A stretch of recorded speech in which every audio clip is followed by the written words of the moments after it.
On a sweltering late summer afternoon, the city's bustling streets shimmered under the relentless sun.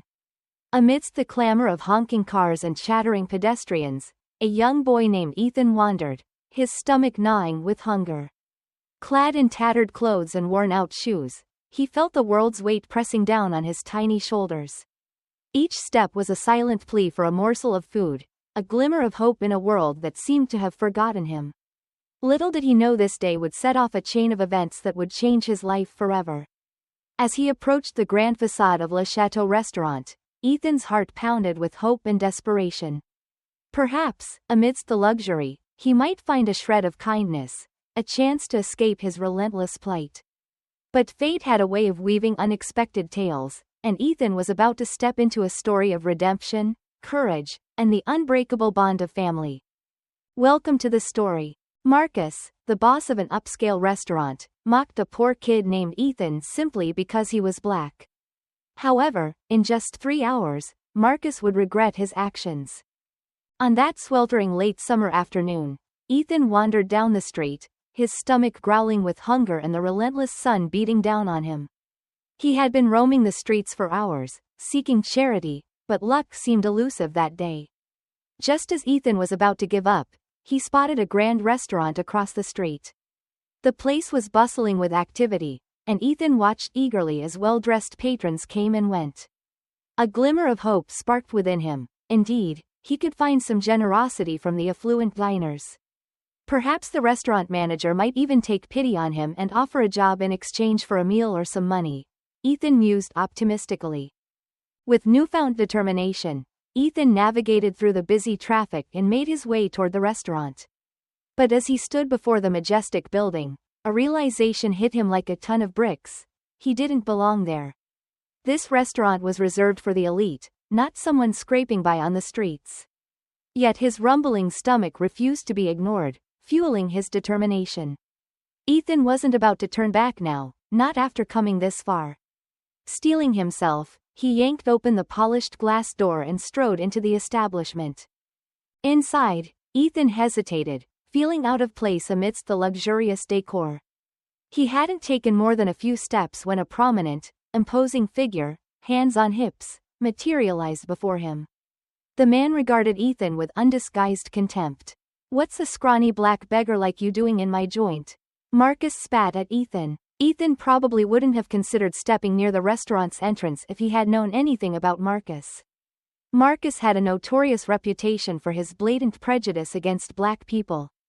Being the establishment manager for nearly a decade, Marcus had never hired a black worker despite many qualified applicants knocking on his door. Ethan trembled with fear at Marcus's venomous words but mustered his courage to inquire if there were any odd jobs available politely. He even attempted to negotiate, saying he wouldn't mind working just for a meal. Enraged, Marcus erupted, "Listen up, kid. I don't know what gave you the gall to walk in here, but you'd better skedaddle before I dial security."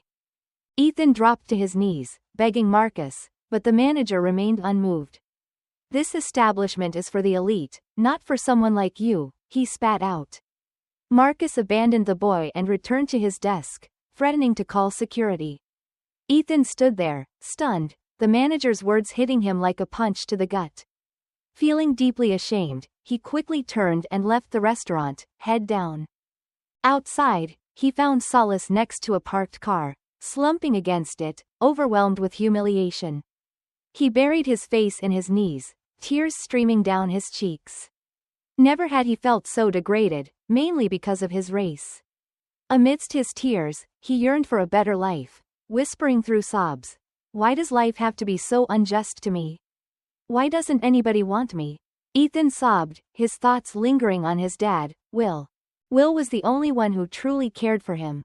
He and his wife, Julie, took in Ethan when he was 3 years old. 8 years into their marriage and childless, they had considered adoption, with Will singling out Ethan. Their bond was immediate during his first orphanage visit. Will initiated the legal process, and Ethan was legally theirs within a month. Finally, having a child of their own brought them immense joy. Though not biologically theirs, they poured unconditional love and everything he desired into Ethan. Unfortunately, Julie conceived 2 years after the adoption, altering their family dynamic. She gave birth to a baby girl they named Lily. Will was brimming with joy. He had two little ones to adore and look after. Yet, over time, Helen's affection for Ethan soured.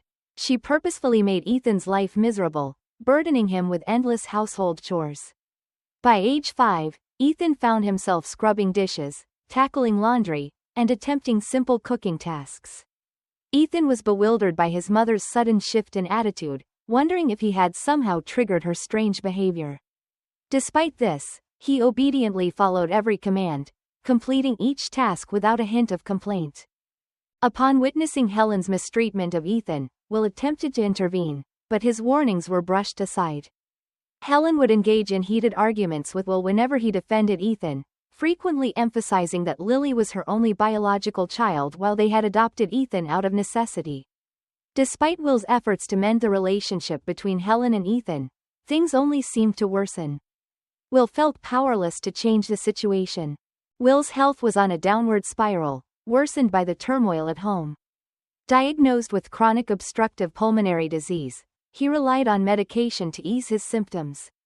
Yet despite the treatments, Will's condition continued to decline.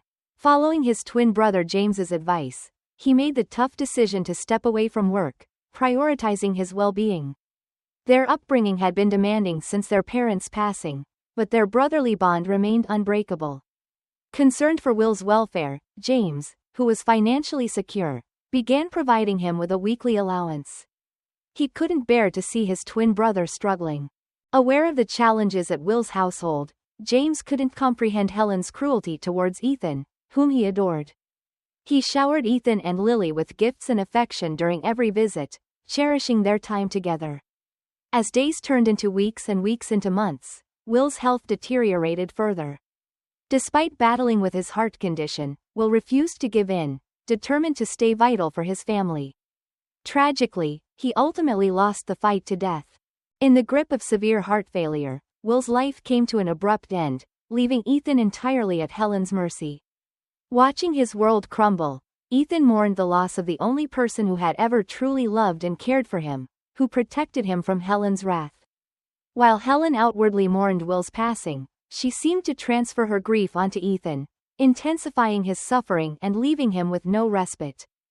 At nearly 10 years old, Ethan grappled with the loss of his father figure while enduring his plight. Despite his prayers for Helen to soften her heart towards him as she once had, it seemed his pleas went unanswered. After enduring 8 months of relentless mistreatment, Ethan reached his breaking point. Unable to bear it any longer, he couldn't stand another day in that house. It was like hell. He had put up with Helen's abuse all along for his late dad's sake. Will was the only reason he silently endured it all. He used to find solace in knowing someone still cared for him and would stand by him. But with Will gone, there was nothing left to cling to, no reason to stay. Resolute, Ethan decided to leave without turning back. He had nowhere to go, and no one to turn to, but anything was better than enduring more of his so-called mother's cruelty. So, on a stormy night, Ethan packed what little he had, slipped into the darkness, and vanished without a backward glance. Helen breathed a sigh of relief when she discovered Ethan's disappearance. To her, it was good riddance to bad rubbish. Finally, she had the house all to herself and her daughter. Helen didn't lift a finger to search for the missing Ethan. In her heart, Ethan had done her a favor by disappearing. Ethan didn't know what the future held for him on the streets, but he was ready to face whatever came his way. He believed he was old enough to fend for himself and that things would eventually fall into place. In the initial days, Ethan wandered the streets, finding shelter wherever nightfall caught him. Eventually, he stumbled upon an abandoned building in a desolate city, which became his makeshift home. As his meager food supply dwindled, Ethan started brainstorming ways to survive. Life on the streets was undeniably harsh. He wandered from door to door, from office to office, seeking any odd jobs he could find in exchange for a meager wage.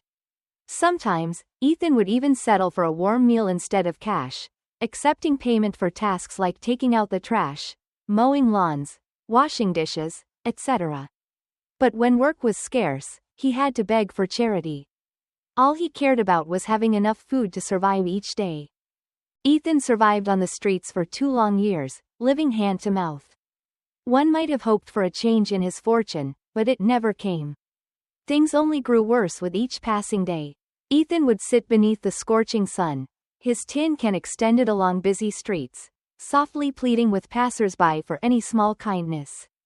He hit the jackpot some days, scraping enough for a meal or two. Other times, Ethan returned to his makeshift shelter empty-handed, his stomach growling through the night. Today was one of those days. He'd wandered the streets, hunger gnawing at him, his energy waning from days of sparse meals. Desperate, he ventured into a new neighborhood, hoping for alms or odd jobs. Then, amidst the bustling streets, he spotted Le Chateau restaurant, a beacon of grandeur. He could score some leftovers or a day's work for a few bucks. Little did he expect the manager's scorn and total rejection, leaving him lost in his misery. Ethan's gaze shifted to a flashy SUV gliding into the parking lot. His survival instincts kicked in immediately, propelling him to leap up and seek charity. Brushing off the dust, he approached the driver again, determined to try his luck again. Ethan refused to be discouraged by his encounter with Mr. Marcus. He was hell-bent on extracting a little cash from the SUV's owner. With his stomach growling, he reasoned that anyone who could afford such a pricey car must have some spare change for a needy beggar. Ethan was already at the door when the car's owner gently pushed it open and stepped out.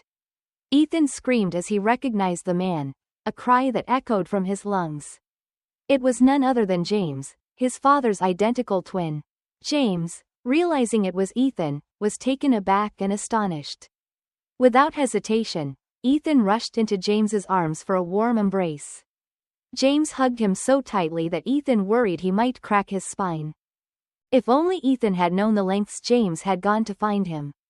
James received news of Ethan's departure when he returned to the house. 2 months later, he organized search parties, but they all failed. He plastered thousands of missing person flyers across every street, yet no one reached out to say they'd found Ethan. Believing he'd lost Ethan forever, James was crushed. He felt he'd let down his brother Will by failing to protect his beloved son. An unexpected flood of joy washed over him as they reunited. Ethan wept tears of happiness as he embraced James even tighter. Just minutes ago, he had felt utterly alone. Now, his uncle was by his side. Perhaps his luck was about to change. James had countless questions, and Ethan was eager to answer them all. In a heartfelt conversation, James listened intently as Ethan poured out the reasons behind his decision to run away and the hardships he endured living on the streets. Tears welled up in James's eyes, empathizing with Ethan's struggles from a young age.